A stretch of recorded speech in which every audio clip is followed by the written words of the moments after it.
was like this big, ginormous club.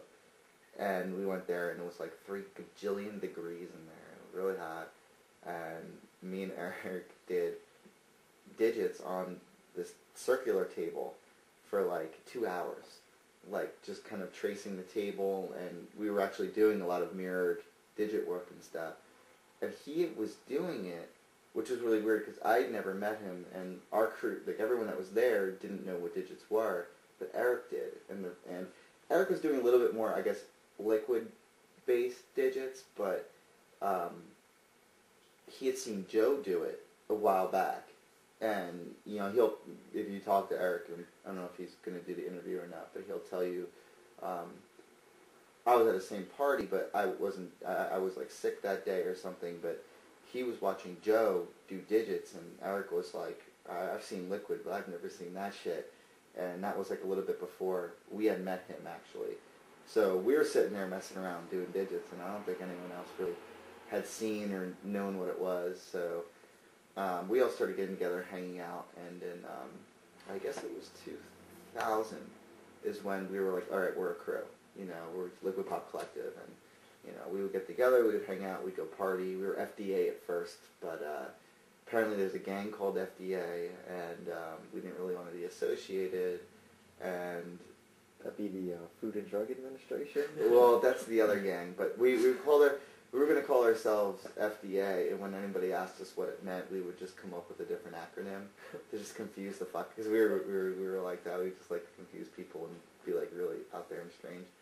So, you know, like Fuck That Ass, Freaky Dance Academy, you know, Funky Dogs Anonymous. Like, we didn't care, you know. We were just like, when someone would ask what it meant, we would just always say something different.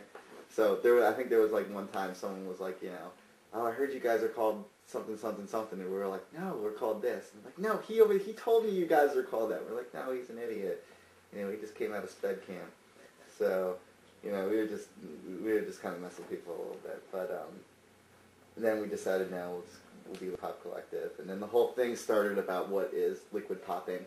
And, yeah, we're at fault a little bit for that one. I mean, we were still learning, and, you know, there was definitely a level of education that we were going through, and once we started learning a necessity for understanding differences in styles, and we didn't want to be the ones that were trying to call things stuff that it wasn't. You know, it's like when you do pop or you pop, you're popping. You know, when you do liquid, you're doing liquid.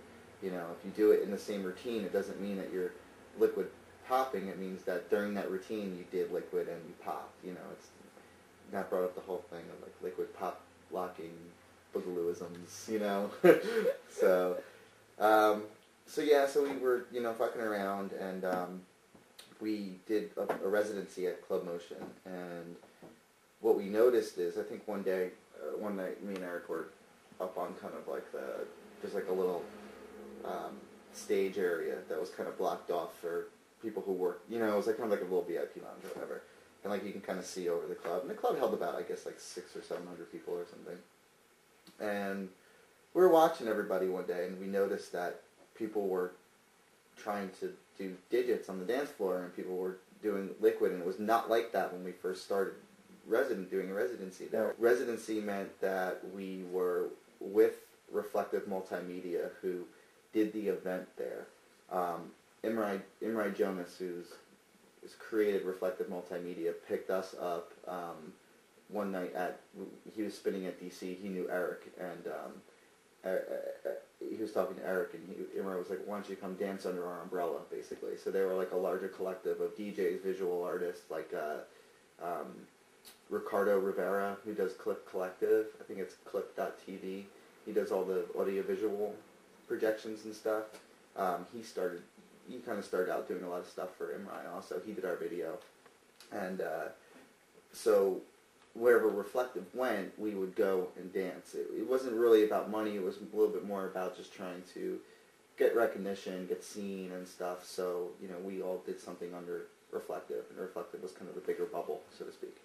So, you know, I was watching, and I was like, dude, I'm like, you know, all these people are trying to do it. And I'm like, that's not necessarily a good thing, because there's no one teaching them, you know, and where I first started learning, there was only maybe like 20 or 30 people doing it, but they were all friends, where now we had an entire club and city trying to learn it and get it, that we were like, oh crap, I'm like, we can watch people learn how to do it and not have a really good start on it, and it might turn into something really bad, or, you know, people just might not understand it, and we wanted people to understand it. We didn't want to see it get watered down or kind of get crappy.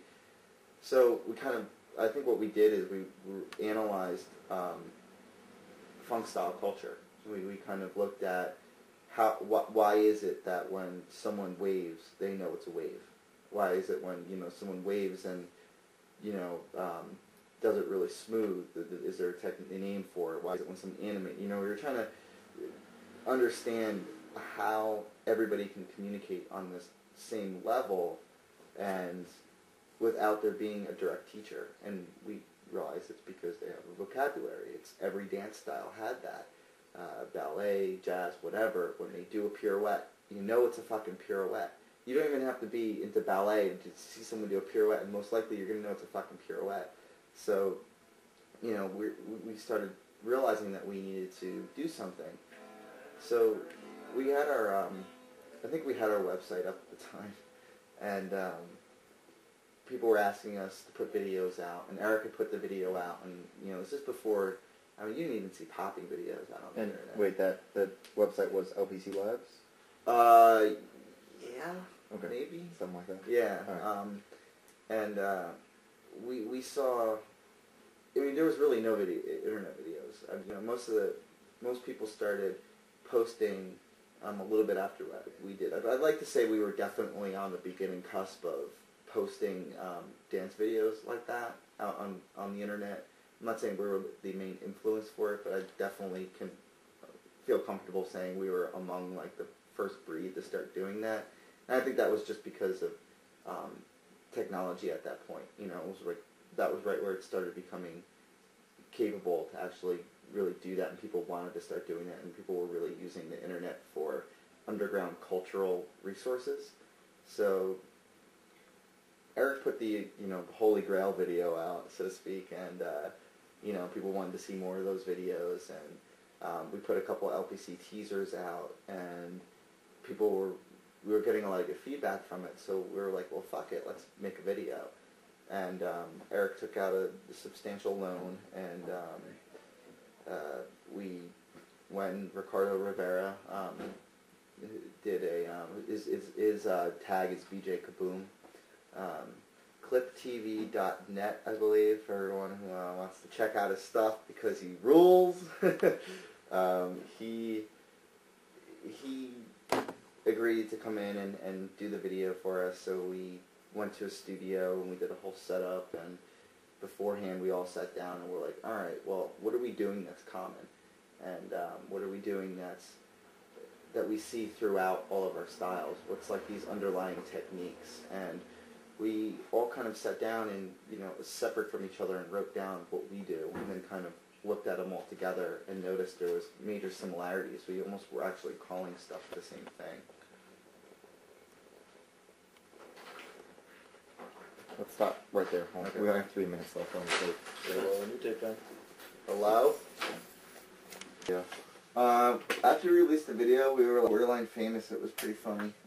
It was weird. We, and when I say famous, I mean, you know, within our own subculture, but, we sold, you know, close to 2,000 videos or something like that, all over the fucking world. I mean, it was a really cool thing to see, because we just knew people were really into it, you know, and that kind of gave us a little bit of inspiration to pursue telling people about it and everything. So, you know, we put the video out, and we would go places and, you know, be like, you know, and after a while, I mean, that's why I kind of didn't like it, you know, I kind of like, I was like, shit, man, I'm like, I want to just go somewhere and, you know, I don't get recognized. And I mean, I didn't get it as bad as, like, Eric does, you know, poor Eric, dude, he's like, you know, he can't go anywhere anymore. We need to put a wig on him and some fake titties.